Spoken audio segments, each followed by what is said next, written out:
की हो स्टार्ट। अभी करती है।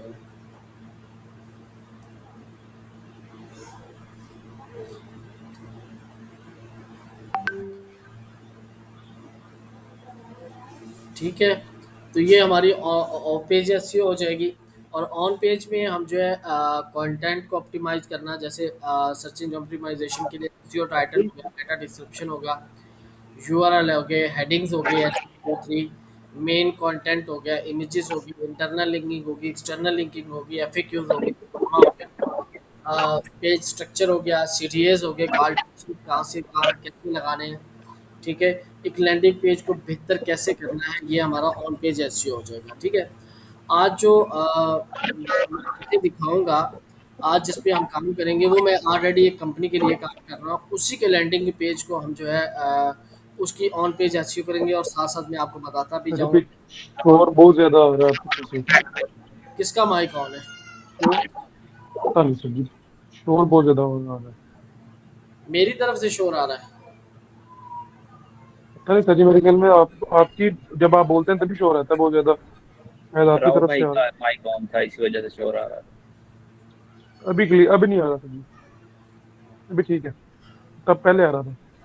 अच्छा, तो मैं जो काम करूँगा, वो मैं एक पेज की मैं वैसे और उसका कंटेंट ऑप्टिमाइज़ कर रहा हूँ, एसईओ कर रहा हूँ, तो साथ-साथ मैं चाह रहा हूँ कि उसी पेज को ही लेके मैं चलूँ और आपको बताता चलूँ कि उसमें हेडिंग क्या है, मेटा टाइटल क्या है, डिस्क्रिप्शन क्या है, हमने किस तरह उसे लेके चलना है। ठीक है?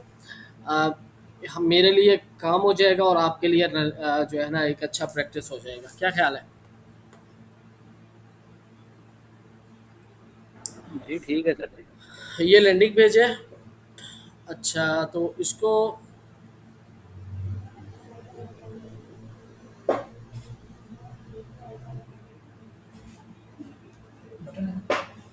अच्छा, इसको ये ऑलरेडी बनाया हुआ है। इसका मैंने मेरे पास इसका ये कंटेंट है, और इसको मैंने ऑप्टिमाइज़ करना है। ठीक है? ये ऑप्टिमाइज़ कंटेंट कैसे? आपने खुद लिखा है या मतलब यही से लिखवाया है या कंपनी वाले देते हैं बंदे को?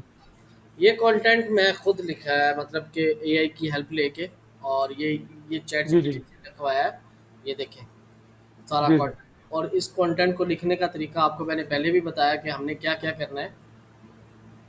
हमने सबसे पहले जो है हमारा मेन कीवर्ड जो है वो लेना है। हमारे रेलिवेंट कीवर्ड्स जो है वो जितने भी है वो यूज़ करते हैं। और कंप्यूटर का वेबसाइट जो है वो 3 यूआरएल्स या 4 पाँच यूआरएल वो लेने हैं। और उसके बाद जो है हमने प्रॉम्प्ट एक बनाया हुआ है मैंने, और उसको पहले पेश करना है ताकि चैट को हम ट्रेन कर सकें। ये प्रॉम्प्ट मैंने ये ये प्रॉम्प्ट है, ये प्रॉम्प्ट मैंने बनाया हुआ है, तो ये पहले दिया उसे। ठीक है, इस पे उसने ये बिल्कुल ट्रेन हो गया, इसको सारी इंस्ट्रक्शन, इसकी कंपनी की सारी डिटेल्स और कंपनी की कॉन्टैक्ट इन्फॉर्मेशन वगैरह वगैरह सब कुछ मैंने इस प्रॉम्प्ट में दिया हुआ है। ये एक ही बार मैंने बना लिया, बार बार नहीं बनाया। उसे मैंने पेश किया तो वो कहता है कि आई रिसीव डेव स्कॉ जो कि कंपनी है, उसके मैंने सारी चीज़ें ले ली है, लैंडिंग पेज को कॉन्टेंट सिस्टम मेरे पास आ गया है। अब मुझे आप जो है ना टारगेट यूआरएल, प्राइमरी कीवर्ड वगैरह मुझे दें, और तो मैंने ये डाटा दिया है। इसने पूरा मुझे मुझे एनालाइज करके दिया है। एनालाइज कैसे करके दिया है? तो क्लिनिकल रिसर्च मुझे करके दी है, और उसके बाद वेरीफाइड कंपनी वेबसाइट करके दी है। कंपनी वेबसाइट के अंदर क्या क्या चीज़ें इसने खुद देखा है। ठीक है, और मेरे कॉन्टैक्ट डिटेल्स वेरीफाई किए हैं कंपनी के। कंपनी डाटा कन्फ्लिक्ट कहाँ कर रही है वो देखा है। सारी चीज़ें ओके करके फाइनल मुझे जो इसने कंटेंट जनरेट करके दिया है वो ये है।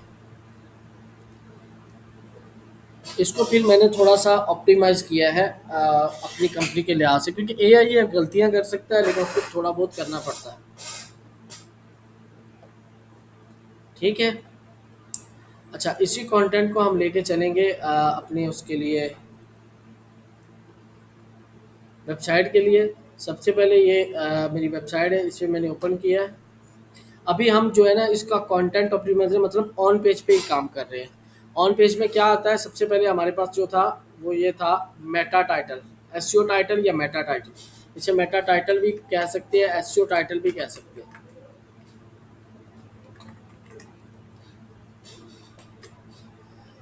मेटा टाइटल भी कह सकते हैं और एसईओ टाइटल भी कह सकते हैं। ठीक है। और ये मेरे पास लैंडिंग पेज है, इसको हम एडिट करेंगे। कोई भी पेज है, ये वर्डप्रेस की बात कर रहा हूँ, कोई भी पेज है आपने उसका मेटा टाइटल डिस्क्रिप्शन उसके ऑप्शन होता है लगाने के लिए। और वर्डप्रेस में भी आपको एक प्लगइन इंस्टॉल करना पड़ता है जिसका नाम है रैंक मैथ्स जो है, वो एक प्लगइन है, वो इंस्टॉल करेंगे उसके बाद जो है ये मेटा टाइटल और डिस्क्रिप्शन ये सारी चीज़ें आ जाएंगी। ठीक है। और ये आपकी रैंक मैथ का मेटा टाइटल डिस्क्रिप्शन, इस पर क्लिक करेंगे, ये हमारा मेटा आ गया। अच्छा, अब मैंने मेटा कस्टम मेटा इसका टाइटल डाला, और ये क्यों डाला है, ये डालने की एक वजह है बहुत बड़ी। ये हम इसे कहते हैं शॉर्ट कोड भी कहते हैं, और इसे कस्टम कोड भी कहते हैं, क्यूरी भी कहते हैं, कमांड भी कहते हैं। ये क्या करता है, जैसे ही 2026 में चल रहा है तो 2027 होगा तो हमें ऑटोमेटिकली अपडेट करने की ज़रूरत नहीं है, ये करंट ईयर ही उठा लेगा, मतलब ऑटोमेटिकली ये 2027 कर देगा।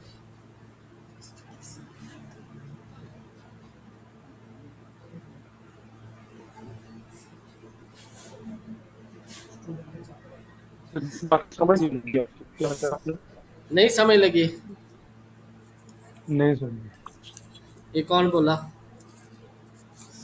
मैं सदी दानियाल।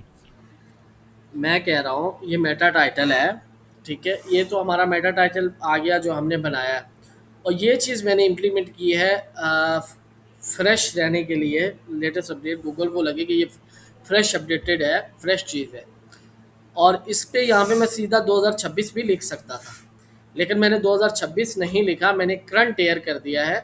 इट्स मीन कि ये 2026 को उठाएगा, जैसे ही 2027 आएगा तो ये ऑटोमेटिकली 2026 2027 में आ जाएगा, गूगल को फिर से एक सिग्नल चला जाएगा कि ये कंटेंट रिफ्रेश है। बात समझ आ रही है? जी सर। ठीक है। आगे आगे आपका परमालिंक जो आपका सेलेक्ट होता है, ये इसमें सेकंड यूआरएल है, ये स्लग है।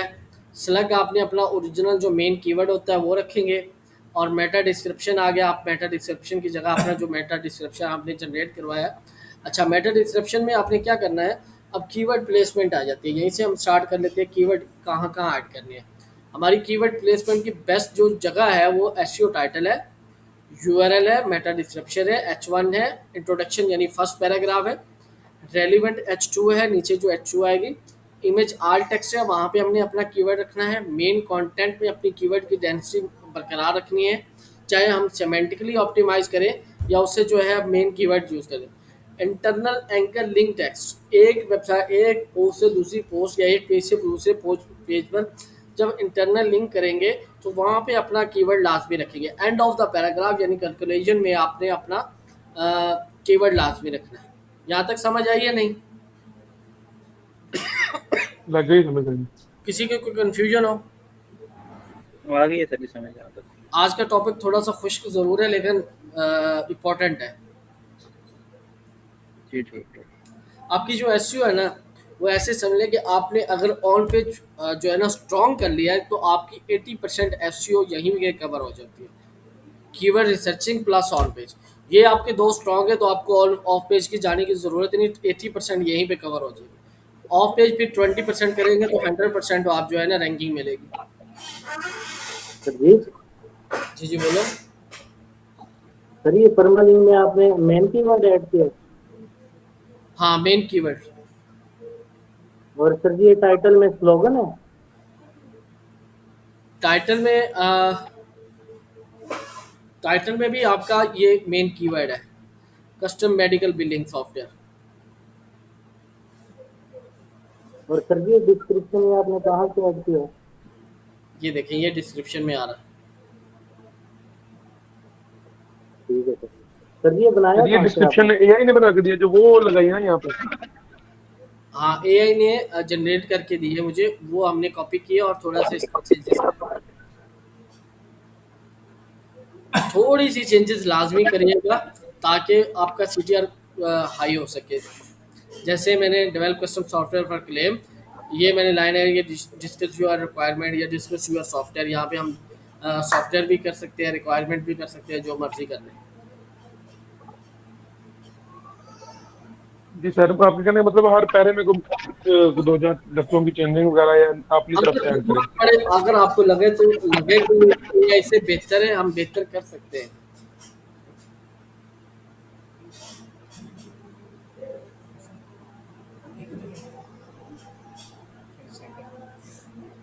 ठीक है, यहाँ तक क्लियर है।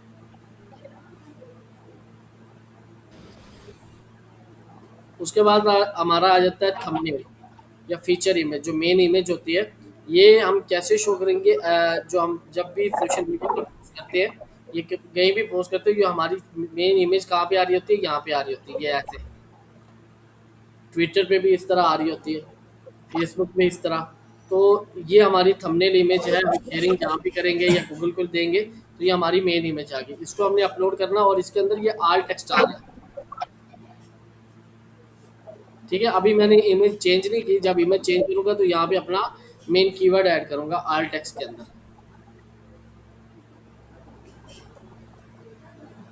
ठीक है, अब मुझे क्लियर करते जाओ ना, मैं नेक्स्ट चलूँ स्टेप बाय स्टेप। जी जी सर जी, क्लियर है। आमिर, अवैस आमिर, राबिया। यार रो भाई, अब अपना अपना माइक ऑफ कर ले, शो हो रहा था अच्छे से। कौन? क्लियर है। ठीक है। अच्छा, तो यहाँ से फिर हम जो हैंगे आगे, इसे मैं एडिट विद एलिमेंटर करता हूँ, तो साथ साथ मैं कंटेंट भी अपडेट करता जाता हूँ और आपको बताता जाता हूँ कि ये इस तरह किस तरह। सबसे पहले हमारे पास है H1। H1 सर हमने। जी, जी जी। सर जी मेरे पास नेट चला गया था, वो डिस्क्रिप्शन जब आप बता रहे थे उससे आगे कुछ समझ नहीं आया। जो वहाँ से यही है कि डिस्क्रिप्शन जहाँ पे डाली थी उसमें हमने अपना कीवर्ड लाजमी डालना है। जी सर। ठीक है। जी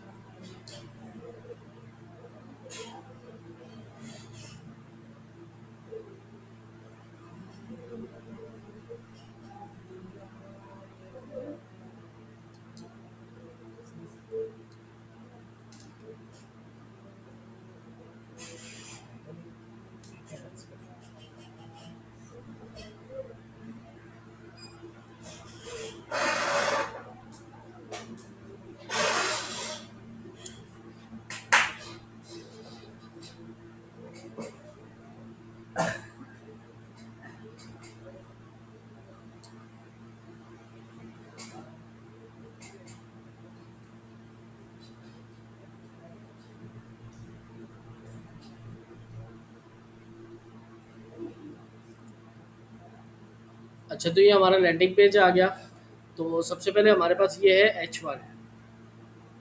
और H1 जो है वो एक ही पेज पर सिर्फ एक ही बार आती है, बार बार नहीं आती। सिर्फ H1 एक बार आएगी। H2 आप जो है मल्टीपल टाइम लगा सकते हैं। ठीक है,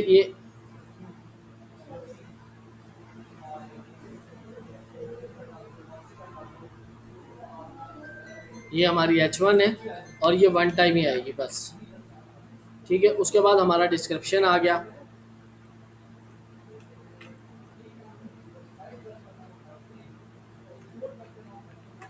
अच्छा, ये जो डिस्क्रिप्शन है इसको इस तरह डिज़ाइन करवाना है कि ये आपका फर्स्ट पैराग्राफ भी हो, फर्स्ट, और LLMS के लिए सिग्नल भी हो।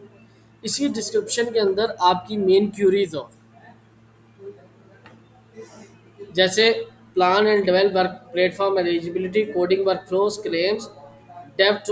ये देखें, Dev Soc technology develop custom medical billing software for medical billing companies.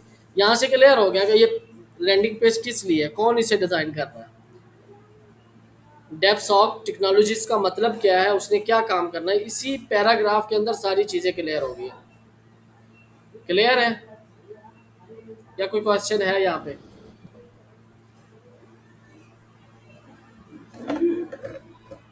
तो जिंदा हो? जी मेरा एक क्वेश्चन है। जी जी बोलो। ये जो आप कंटेंट अपडेट कर रहे हैं इसके अंदर, तो ये वो वाला कंटेंट है जो आपने एक जर्नल भेजा था हमें। ये वो वाला कंटेंट है जो हमने जनरेट करवाया है या कंपनी ने या किसी क्लाइंट ने हमें प्रोवाइड करवाया है। ये आपके सर ये मुंह वो से जो मेन कीवर्ड वगैरह डाल के हमने वो ये वो हाँ हाँ वही है वही है। ये मैंने आपको पहले मैंने बताया था कीवर्ड की डेंसिटी, कीवर्ड कहाँ कहाँ आने चाहिए आपके कंटेंट के अंदर। कीवर्ड आपका जो है वो टाइटल में होना चाहिए, मेटा डिस्क्रिप्शन में होना चाहिए, यूआरएल में होना चाहिए, हेडिंग में होना चाहिए, और उसके बाद मेन कंटेंट के अंदर होना चाहिए, इमेजेस में होना चाहिए, इंटरनल लिंकिंग में होना चाहिए, एफएक्यूज में, स्कैम मार्कअप में। ठीक है, क्लियर है? अच्छा, तो ये हमारा यहाँ तक हो गया। तो ये मेन जो जिसे हम हीरो सेक्शन कहते हैं, यही हमारा मेन लीड के लिए इस्तेमाल होता है। यहीं पे जो है चांसेस होते हैं कि क्लाइंट यूज़र जो है वो लैंड करे, और यहीं पे जो है हमारे तकरीबन 40 से 50% चांस होते हैं यहीं से हमें लीड रिसीव हो जाएगी।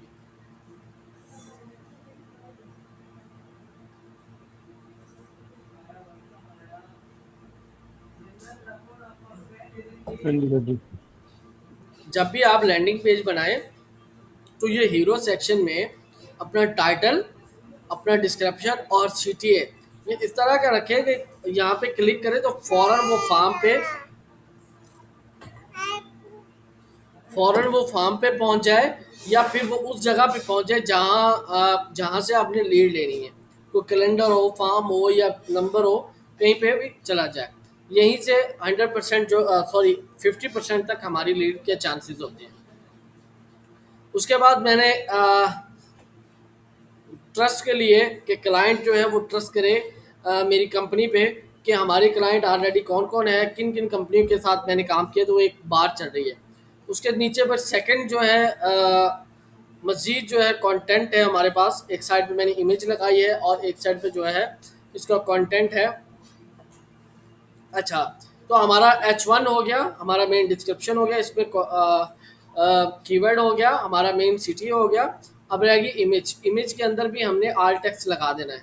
इमेजेस फिलहाल मैंने बाद में चेंज करनी है सारी, जो है उसका जो ग्राफिक डिज़ाइनर है कंपनी का वो मुझे प्रोवाइड करेगा, तो मैं इसे चेंज करूँगा इमेज को। तो तब जो है यहाँ पे आल टेक्स्ट की जगह मैं इसका कीवर्ड लगाऊंगा। ठीक है,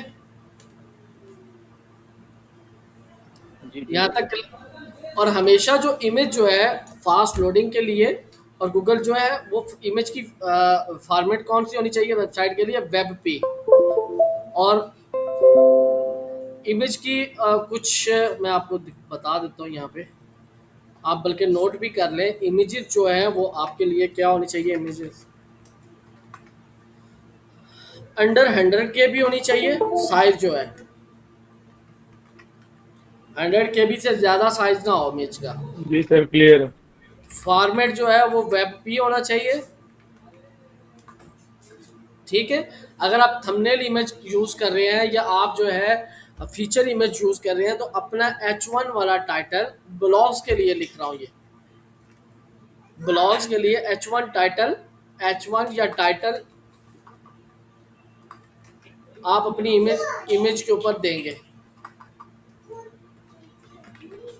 अच्छा, अब ये इसकी एग्जांपल ये है कि मैं सेकंड कंपनी जो लीड्स मंकी के लिए काम कर रहा हूँ उसका मैं यही काम कर रहा हूँ।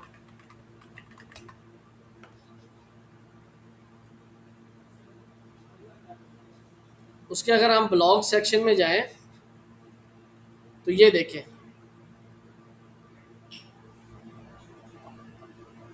ये इमेजेस जो है उसके ऊपर हमारा H1 आ रहा है। ये H1 इमेज के ऊपर ही है। ठीक है, क्योंकि अब जो है हमारी हमारी जो ट्रैफिक है वो इमेज के थ्रू भी आती है।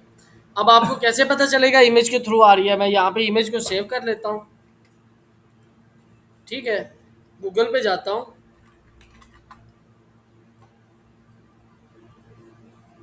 सर्च बाय इमेज, इसे अपलोड करता हूँ। ये एज अ टेस्ट आपको दिखा रहा हूँ। ठीक है, उसके बाद इसने मुझे इमेज निकाल के देनी है कि इससे रेलिवेंट इमेज किधर है, और इसने ये निकाल के भी दे दिया ये इमेज किधर लगी हुई है। अब हमने इसे कोई कीवर्ड नहीं दिया, कुछ भी नहीं दिया, इमेज का नाम तक नहीं दिया, इसे कैसे पता चल गया? एआई जो है इतना एडवांस हो चुका है इसका सिस्टम कि वो आपकी इमेज को विजुअली रीड कर लेता है। अपने कीवर्ड को जब आप थंबनेल बनाएं तो अपने कीवर्ड को इमेज के ऊपर भी प्लेसमेंट करें ताकि बेटर जो है ना वो चीज़ें सामने आ। ये देखो, ये आ गई। मैंने किया है सिर्फ इमेज को सर्च किया, कोई कीवर्ड नहीं लगाया। बात समझ आ रही है? जी जी सर। Yes sir. यहाँ तक क्लियर है? जी सर। जी सर। सर जी हमें कैसे पता चलेगा कि इमेज 100 केबी की है? क्या हो चुकी है? हमें कैसे पता चलेगा कि इमेज 100 केबी की है? 100 KB के ये मुख्तलिफ टूल है। जैसे मैं यहाँ पे टूल यूज़ करता हूँ, जो मैं यूज़ करता हूँ वो आप हमको जो है फ्री में 3 इमेजेस देता। उसके बाद जो है ना हम प्राइवेट विंडो में कर लेते हैं इनकॉग्निटो में। इसमें जाके हम उसे ओपन करते हैं। जब 3 कंप्लीट हो जाती है विंडो बंद करके दोबारा खोलो तो फिर 3 का ऑप्शन देता है, इसे ओपन करो। ये बेहतरीन टूल है जो मैं यूज़ करता हूँ, फ्री ऑफ कॉस्ट भी है। आप कैनवा भी यूज़ कर सकते हैं। तो मैं ये इमेज ले लेता हूँ, PNG में कोई उठाता हूँ। ये इसने जेमिनाई ने मुझे दी है PNG की इमेज। ये PNG फॉर्मेट में जब इसे मैं सेव कर रहा हूँ तो ये यहाँ पे साइज़ आता है। ये देखो, इसको मैंने साइज़ को डिक्रीज़ किया।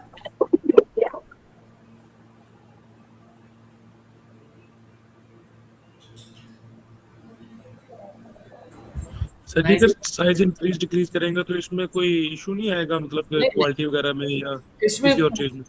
नहीं आएगा, कुछ भी नहीं होगा। मैं इसकी क्वालिटी बाद में भी और पहले भी दोनों भी दिखा देता हूँ।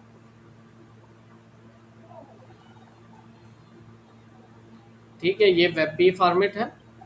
वेब पी फॉर्मेट में जाके आप जिसे थोड़ा सा डिक्रीज करें, 100 KB आ गया। सेव करता हूँ। Testing image class. अब मैं जाके अपनी फाइल्स में आपको दिखाता हूँ कि कितना किसका फ़र्क है।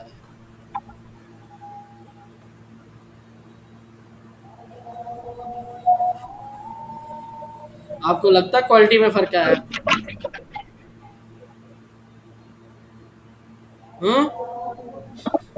नहीं सर जी, मैंने इसलिए पूछा, मैंने कहा शायद कोई नहीं नहीं तो उसके लिए अलग टूल हो क्वालिटी चेक करने के लिए, नहीं इसलिए नहीं, मैंने। क्वालिटी में फ़र्क नहीं आता ज़्यादा। थोड़ा सर बहुत टूल का नेम?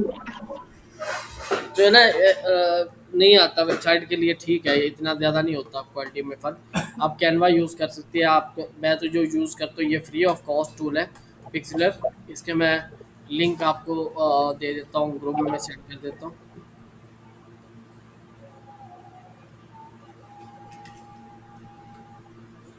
ठीक है, ये फ्री ऑफ कॉस्ट।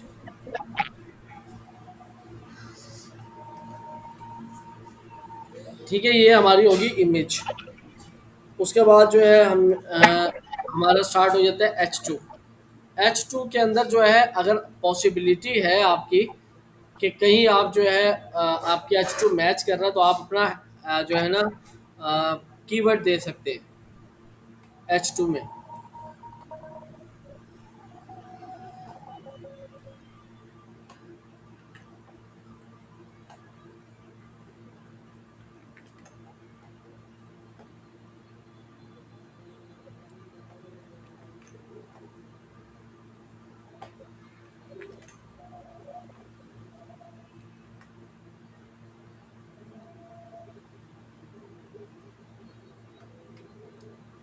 अभी हमारा क्या कवर हो गया? H1 कवर हो गया है, इमेज कवर हो गई है, H2 कवर हो गया है, हमारा फर्स्ट पैराग्राफ कवर हो गया है। अभी हमारा क्या रहता है? H2 H3 हेडिंग में हमारा मेन कंटेंट रहता है। वो मैंने आपको पहले दिन ही बता दिया था कि कैसे लिखना है। मज़ीद अगर किसी को समझ नहीं आई तो मुझे बता दो, हम इसका दोबारा ये क्लास रखेंगे कि कंटेंट को हमने AI से कैसे लिखवाना है। ठीक है, हमारी इमेजेस आ गई। अब रह गया हमारा इंटरनल लिंक्स, FAQs एंड स्केमास। ये 3 चीज़ें रहेगी आज की क्लास में। ठीक है, इंटरनल लिंकिंग क्या चीज़ है? इंटरनल लिंकिंग का जो है वो one page to another page. हमने मिसाल के तौर पे अभी मैंने पेज बनाया है इससे पहले फार्मेसी जो है सॉफ्टवेयर डेवलपमेंट का। तो मैं क्या करूँगा, जहाँ पे सॉफ्टवेयर डेवलपमेंट या फार्मेसी की बात आएगी, फार्मास्यूटिकल की बात आएगी, तो मैं अपनी जो है यहाँ से इंटरनल लिंकिंग कर दूँगा। ठीक है, सिंपल जो है, जैसे कस्टम फार्मेसी मैनेजमेंट है, यहाँ पे एक आ रहा है, तो मैं क्या करूँगा, यहाँ से इसे क्लिक करूँगा, तो फार्मेसी ये आ गया नीचे लिंक, इसे मैंने इंटर कर दिया। ये हमारा हो गया इंटरनल लिंकिंग, मतलब एक पेज को दूसरे पेज के अंदर। ये क्यों ज़रूरी है? जब भी गूगल का क्रॉलर आता है, वो आपके इस पेज को क्रॉल कर रहा होता है, उसे ये लिंक मिलता है तो ऑटोमेटिक उसको भी क्रॉल कर लेता है। एक तो ये हो गया कि क्रॉलर आपको हेल्प कर, एक पेज हेल्प करता है दूसरे पेज को इंडेक्स करने में, और गूगल को एक रास्ता देता है कि आप इसको भी देखो। ठीक है, दूसरा है लिंक जूस। जब कोई यूज़र आएगा, वो यहाँ से आगे इसे रीड करता है, अगर वो क्लिक करके उस पेज पर चला गया, तो वो ट्रैफिक मेरे यूज़र का एक लिंक जूस पास हो गया। गूगल को लगा कि यहाँ कुछ है ऐसे पेज में कि यहाँ से यूज़र जो है उस पेज में गया है, रेलिवेंट है। हमेशा जब भी आपने इंटरनल लिंकिंग करनी है तो रेलिवेंट पेज से करनी है। ऐसे अंधाधुंध जो है ना, इंटरनल लिंकिंग नहीं करनी, नहीं कि कोई भी पेज उठाओ और लगा दो। आप होम पेज को इंटरनल लिंक दे देते हैं। आप अगर कोई मोस्ट रेलिवेंट नहीं है, तो नीचे जाके जहाँ कॉन्टैक्ट अस का होगा, तो आप जो है अपने कॉन्टैक्ट्स को दे सकते हैं, आप अपनी कंपनी के मेन होम पेज को दे सकते हैं। फॉर एग्जांपल यहाँ पे अगर मैं इंटरनल लिंकिंग करना चाहूँ, तो डेफ सॉक टेक्नोलॉजी को इंटरनल लिंक दे सकता हूँ यहाँ पे। इसको कैसे दूंगा कि ये वेबसाइट का जो मेन हो डोमेन है, इसको क्यों मैं लिंक कर दूंगा, तो ये मेन होम पेज को इंटरनल लिंक हो गया। ठीक है, अब बात आ जाती है एक्सटर्नल लिंक की। एक्सटर्नल लिंक कहाँ ज़रूरी है? एक्सटर्नल लिंक ख़ास तौर पे वहाँ ज़रूरी है जहाँ हम जो है किसी का डाटा उठा के लेके आ रहे हैं, या कोई ऐसी चीज़ है जो हम अपने वेबसाइट पे या अपने पेज पे या अपने ब्लॉग पे प्लेस कर रहे हैं, और उसका रिसोर्स देना चाह रहे हैं कि इसको मैंने नहीं लिखा, ये जो है जितनी भी रिसर्च है मेरी मेरी नहीं है, या केस स्टडी मेरी नहीं है, बल्कि फलां वेबसाइट पे ये पब्लिश थी, मैंने सिर्फ रेफरेंस दिया है। ठीक है, फॉर एग्जांपल यहाँ पे मैं अगर आपको दिखाऊं,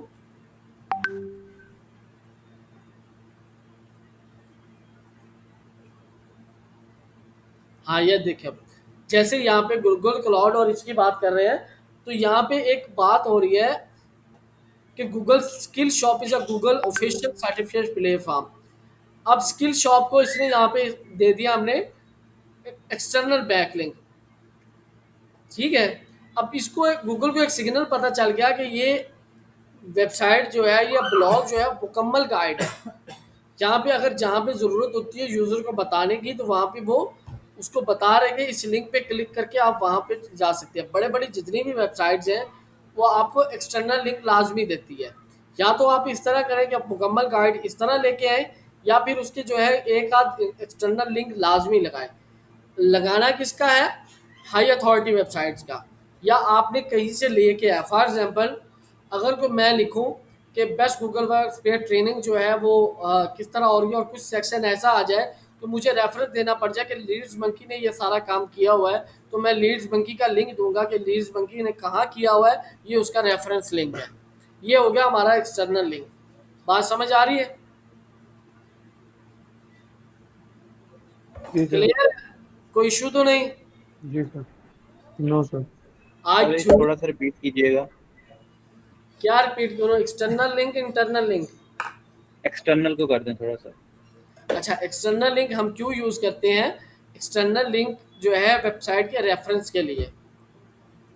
फॉर एग्जांपल हमारे पास दो तीन ऑप्शंस होते हैं। या तो हम किसी वेबसाइट के बारे में बात कर रहे हैं, तो उसको हम मेंशन कर सकते हैं, जैसे ये एक गाइड है, तो ये बात हो रही है गूगल वर्कस्पेस लर्निंग सेंटर की, तो हमने लर्निंग सेंटर का मेन ऑफिशियल लिंक दे दिया, ताकि यूज़र ये रीड करता करता अगर वो जाना चाहे तो यहाँ पे क्लिक करके चला जाए उस पर। और जब भी अब आपने लिंक देना है, तो इसको न्यू टैब में ऊपर करवाना है। ठीक है, ये भी मैं बताता हूँ कि एक्सटर्नल लिंक को न्यू टैब में कैसे ऊपर कराएंगे। वो क्या होगा कि आपका पेज वैसा का खड़ा रहेगा कि आपका बाउंस रेट कम नहीं होगा, तो गूगल को ये नहीं लगेगा कि बंदा आया और भाग गया, बल्कि वो पेज ओपन है, आपने वो यूज़र अपना नेक्स्ट पेज पे जाएगा, अपना काम करके इसे क्लोज करेगा, तो फिर रिटर्न आपकी वेबसाइट पे आ जाएगा। ठीक है, ये चीज़ है। और या अच्छा, तो देना कब है? या तो आप किसी वेबसाइट का रेफरेंस दे रहे हैं कि फलां वेबसाइट पे ये मौजूद है, तो कहाँ मौजूद है उसका लिंक दे देंगे एज अ रेफरेंस, या किसी वेबसाइट के बारे में बात कर रहे हैं या ट्रेनिंग के लिए कोई चीज़ प्रोवाइड करना चाह रही है कि ये वेबसाइट ये चीज़ वहाँ पड़ी है। नेचुरली लगना चाहिए कि आपने एक्सटर्नल लिंक दिया। ऐसे एक्सटर्नल लिंक नहीं होना चाहिए कि गूगल को लगे कि बस ये जो है ना थोड़ा सा कोई पर्सनल ब्रांडिंग हो रही है। जब पर्सनल ब्रांडिंग की बात आएगी तो गूगल उस चीज़ को जो है ना वो मतलब कि ज़्यादा ट्रस्टेड नहीं लेता। आप ऐसे ही वो पर्सनल ब्रांडिंग में गूगल समझता है कि शायद ये बंदा अपनी किसी टूल या वेबसाइट या कहीं से पर्सनल ब्रांडिंग कर रहा है या किसी की प्रमोशन कर रहा है। ठीक है, जब आप नेचुरली बात करेंगे तो गूगल को ये लगेगा कि टॉपिकल अथॉरिटी के टॉपिक को बेहतर बनाने के लिए, मजीद अच्छा समझाने के लिए ये लिंक्स दे रहा है। ठीक है, क्लियर है? जी कोई सर, क्लियर है। ठीक है। अच्छा, तो इसके इससे आगे आ जाए, हमने जो है लिंक को न्यू टैब में कैसे ओपन करना है। जब हम लिंक लगा रहे हैं तो यहाँ पे लिंक लगा रहे हैं, तो ये लिंक लगा दिया, ये गियर के ऑप्शन पे क्लिक करेंगे तो यहाँ से ओपन इन न्यू टैब। ठीक है, ओपन इन न्यू टैब। अच्छा, तो इसमें रिलेशंस आ जाते हैं। ये न्यू टैब में ओपन हो गया ये चीज़। चलिए ये बैकलिंक्स में दिखाऊंगा कि आपको रिलेशन स्पॉन्सर क्या चीज़ है। ठीक है, ओपन इन न्यू टैब और इसे अपडेट कर देना। जैसे ही यार कोई इस पे क्लिक करेगा तो ये न्यू टैब में ओपन होगा, वो टैब वहीं की वहीं खड़ी रहेगी। ठीक है, क्लियर है? जी उसके सर। बाद जी एफ सर। एफ में पहले क्या होता था कि एफ का स्केमा ऐड होता था। जैसे ये मैं एफ मैंने ऐड किए हुए हैं इसके अंदर। ठीक है, पहले हम स्केमा ऐड करते थे एफ का। स्केमा मार्कअप होता था, एक जेएसएन कोड होता था जिससे हम गूगल को बताते थे कि ये एफ है, और हम जो है उसकी फॉर्मेट किस तरह भी रखने मतलब चलता था। लेकिन अब जो है एआई आ गया है, गूगल मजीद एडवांस हो गया, तो अब वो स्कैमे को नहीं देखता। अब वो एफ के लिए वो खुद जो है पेज को क्रॉल करता है और विजुअली उसकी देखता है। तो इसलिए एफ का मेन टाइटल हमारा H2 होना चाहिए, और उसके बाद जो है हमने जो क्वेश्चन लिए हैं वो रियल क्वेश्चन होने चाहिए। कौन से होने चाहिए? रियल, तो गूगल पे सर्च किए जा रहे हो या किसी प्लेटफॉर्म पे सर्च किए जा रहे हो, वो रियल आपको सैमरिश के अंदर भी मिल सकते हैं। एफ जितने भी होते हैं वहां से उठा लें। तो उस एफ के अंदर आपका जो है मेन कीवर्ड भी होना चाहिए, ये लाजमी है। जैसे कि फारसी फार्मेसी मैनेजमेंट सॉफ्टवेयर, तो फार्मेसी मैनेजमेंट सॉफ्टवेयर एक कीवर्ड है जो मैंने जो है एफएक्यू के अंदर ऐड किया है। इसमें नीचे है, तो ये देखिए, how does pharmacy management software develop tech. ठीक है, हाउ लॉन्ग टेक मतलब कितना टाइम होगा। तो ये एक मेन कीवर्ड ऐड किया। किसका शोर आ रहा है यार? माइक को म्यूट करो। राहुल भाई के तरफ से जी आ रहा होता ठीक है, जी सर। ये हमारे आ गया एफएक्यू और मेन ये सीटीएस। सैमरस से भी मिल जाते हैं सर जी? हाँ बिल्कुल, सैमरिश के अंदर, ये मैं आपको सैमरिश में दिखाऊं तो ये जब आप किसी भी कीवर्ड का ओवरव्यू देखते तो आपको दो चीज़ें मिलती हैं। एक आपको मिलता है इसका मेन कीवर्ड, सॉरी ये लॉगिन हुआ है।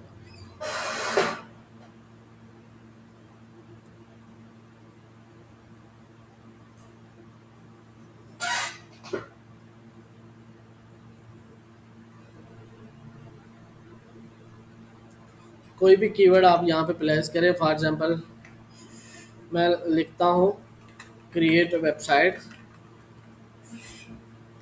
फ्री, तो ये सर्च करता हूँ, आपको दो चीज़ें मिलेंगी, एक कीवर्ड आइडियाज़ मिलेंगे और दूसरे ये क्वेश्चंस आ रहे हैं। ये क्वेश्चंस आ रहे हैं, इनमें से आप लोग के डी क्वेश्चन उठा सकते हैं। 1400 कुछ क्वेश्चन आ रहे हैं, तो यहाँ से आप क्वेश्चन उठा सकते हैं। गूगल में जब सर्च करते हैं हाउ टू क्रिएट वेबसाइट, तो गूगल क्वेश्चंस में आ रहे होते हैं। ये नीचे इसके अंदर ये क्वेश्चन आ रहे थे। इस तरह के क्वेश्चन क्यूरीज आप निकाल सकते हैं आसानी से।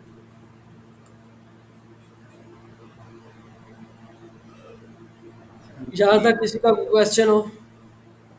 No sir. क्लियर है? चलिए आज के लिए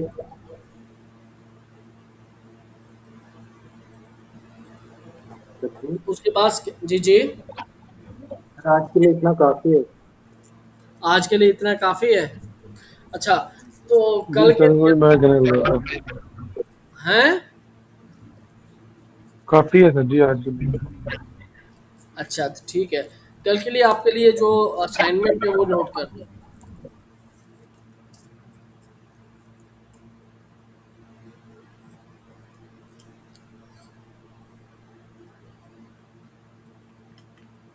असाइनमेंट ये है कि आप, मैं ग्रुप में भी ये सेंड कर रहा हूँ, आपने कल जो है एक एक आर्टिकल लिखना है, जिसमें कंप्लीट H1 में भी आपने एक जो है कीवर्ड होना चाहिए, मेटा डिस्क्रिप्शन होना चाहिए, यूआरएल होना चाहिए, H1 हेडिंग होनी चाहिए, H2 3 heading, main content, images, internal link. आप ये एक जो है ना, आपको जो वर्डप्रेस इंस्टॉल करके दिया गया वहाँ पे आप ब्लॉग पोस्ट कर लें या एक लैंडिंग पेज बना लें, वहाँ पे ये सारी चीज़ें कंप्लीट होनी चाहिए आपके ऑन पेज में जो कंटेंट के लिए। तो कल हम बात काम करेंगे वेबसाइट की स्पीड ऑप्टिमाइजेशन कैसे करते हैं, इमेज को कंप्रेस कैसे करते हैं, और उसके अलावा और जो है दो तीन वो भी जैसे इसकी है लैंडिंग पेज स्पीड है, वेबसाइट स्पीड है, कैसे चेक करते हैं, उसके बाद सर्च कंसोल में कैसे देखते हैं। ये सारी चीज़ें कल हम जो है ना कल के लेक्चर में लेंगे, ठीक है। अगर आपने ये जी ठीक। कंटेंट लेके आए तो, वरना दोबारा इसी पे चलेंगे क्योंकि ज़्यादा इंपॉर्टेंट चीज़ है ये ऑन पेज। जी ठीक हो। ठीक है, कल आपने हर बंदे ने अपना अपना पेज बनाना है या ब्लॉग लिखो, कुछ भी करो, दोनों में से एक। आपने जो है ना, जो चीज़ आज मैंने इम्प्लीमेंट करके दिखाई है आपको, उसी तरह आपने इम्प्लीमेंट करनी है, ठीक है। इम्प्लीमेंट करने के बाद आपने जो है एक एक पेज या एक एक लैंडिंग पेज बना के देना। कुछ समझ ना आए तो फ़ौरन मैसेज करो, मैं आपको सर रिप्लाई जी कर। जैसे, जी सर जी जैसे कल आपने सेशन किया था, स्वास्थ्य की बस चाहे वो डाउनलोड वाला ही कर दीजिएगा।